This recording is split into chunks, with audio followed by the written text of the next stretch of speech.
In Africa, chronic lung disease has been found to be a major problem. It's usually a silent disease until it becomes very advanced. There are a variety of causes. A major cause is smoke from cooking fires and kerosene lamps, also tobacco smoke, and exposures at work contribute to low-grade, persistent damage to the lungs. The damage is insidious and creeps up on the individual.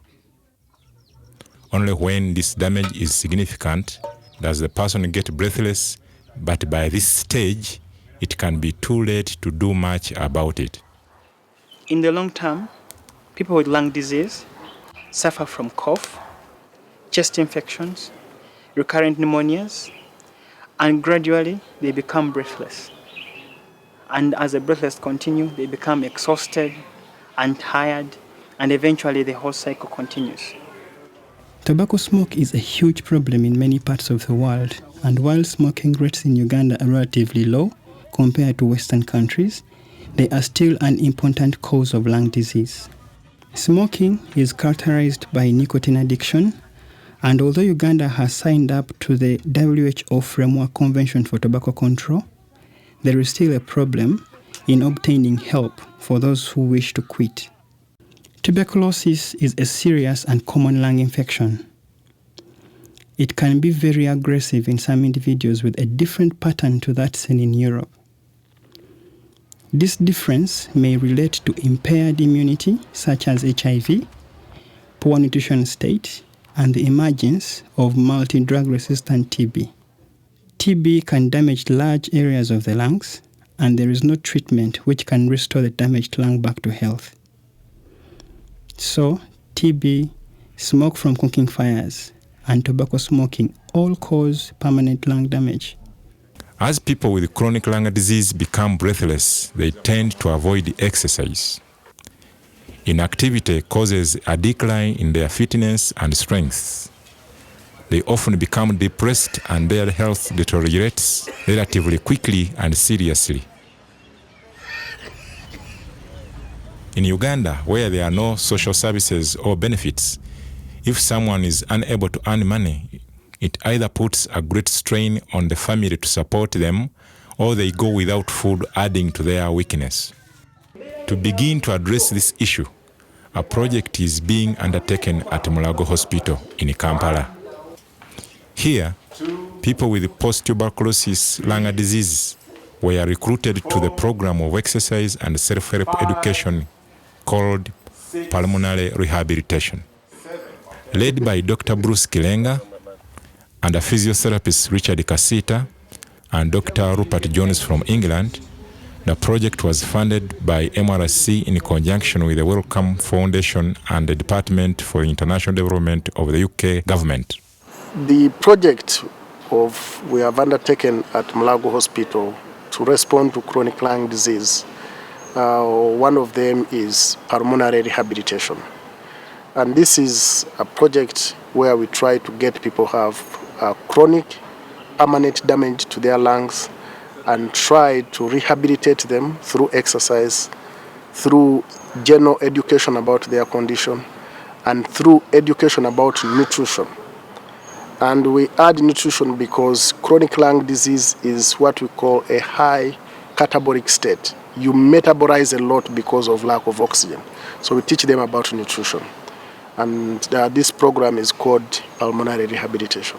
Pulmonary rehabilitation is widely used in Western countries and has proven benefits in boosting quality of life, physical fitness, and the ability to carry out the activities of daily living. The program starts with a group warm-up exercise. There follows a series of individual exercises which the patients complete under the direction of the physiotherapist. The education section of the program was adapted to address the problems faced by people in Uganda and is run by the team at Mulago with Dr. Wenceslas Katajira. Some of the materials used have been developed in a separate project which is being rolled out across the Masindi province.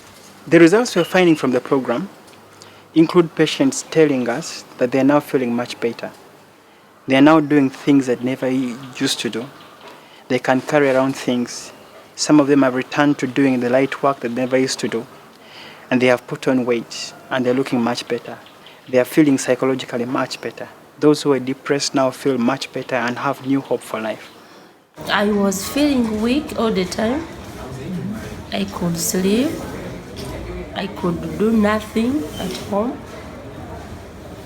I was just there and I didn't know what to do. As I went through the program with them, I realized that it was a real medicine to my health, so that I should keep on doing such exercises even at not here, when I'm at home. I feel stronger than before, and I feel that I can do those kind of work that I didn't do before, like washing, climbing the stairs, mopping the house. I can now stay longer hours at the place of work. I'm so happy and I appreciate the directors of this program. I really appreciate. God bless you. One of the successful stories on this study, I will tell about a 32-year-old gentleman, a teacher by profession, looked energetic physically, but on having a discussion with him, he was actually very sick, very weak. He could not do his teaching like he used to do, and so this reduced his income, and also socially, he hated himself. He had lost hope. Initially, he was telling the children he wanted to be alone. He would want to be alone all the time. He came and joined the program. He got back to his feet, and he could now teach like he used to do before. Now he was earning more. He gained hope. He could support his family. A majority of the patients have benefited from the program, and these who have not benefited from the program, it's because after the program, they go home and then they don't continue with the exercises that they learned. They tend to sit and sleep and rest, and so they get more sick. The female patient with a successful story in the rehab is this old lady who had severe chest pain before the program. She had breathlessness. She could hardly walk uphill and do home activities. And after the rehab, she benefited a lot, especially through the education sessions, where she learned about her health condition and how to manage her health problems. This has really helped her because she takes the rehab as a treatment. She says she stopped taking the drugs that they used to prescribe all the time. So she knows that the exercises are her treatment. And every time she feels pain or breathlessness, she just gets up to do her exercises. She used to knit, but before the program, she could hardly sit down to knit. But she's back on her mat. I visited her and I found her at home knitting her mat. And she never used to walk to church because of her breathlessness. And after the program, now she walks almost 1.5 kilometers to church on Sundays. And when the motorcycles stop to take her, she just tells them she's happy doing her exercises. So she's very happy with the program. This program has also been associated with surprising benefits. One of them is the improvement in chest pain. Patients came into the program with bad chest pain, they couldn't sleep, and after 6 weeks of the program, the chest pains were reduced tremendously. The second that is far surprising also is coughing blood, what we call hemoptysis. Ideally, exercise should worsen hemoptysis because you stretch the chest and you cough blood more. We saw after this program that there was a strong decline in the number of patients having hemoptysis. Now, these findings, we do not have a biological mechanism on how they occurred, and this will be the subject of our future research to understand how these kind of benefits occur in these patients. In the future, we see this project going to greater heights. First of all, we want to roll out this project into a larger trial, include many more patients to be able to demonstrate a clinical effect. What we are seeing scientifically could be because of chance. So we need to include more patients to reach a point where our results cannot be explained by chance.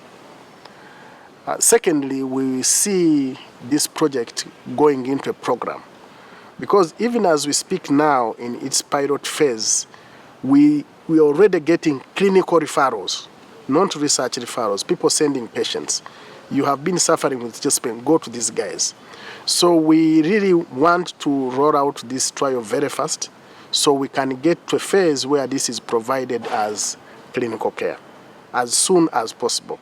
Once this development study has been completed, we have obtained funding to set up similar programs to other parts of the world, including Crete, Vietnam, and Kyrgyzstan.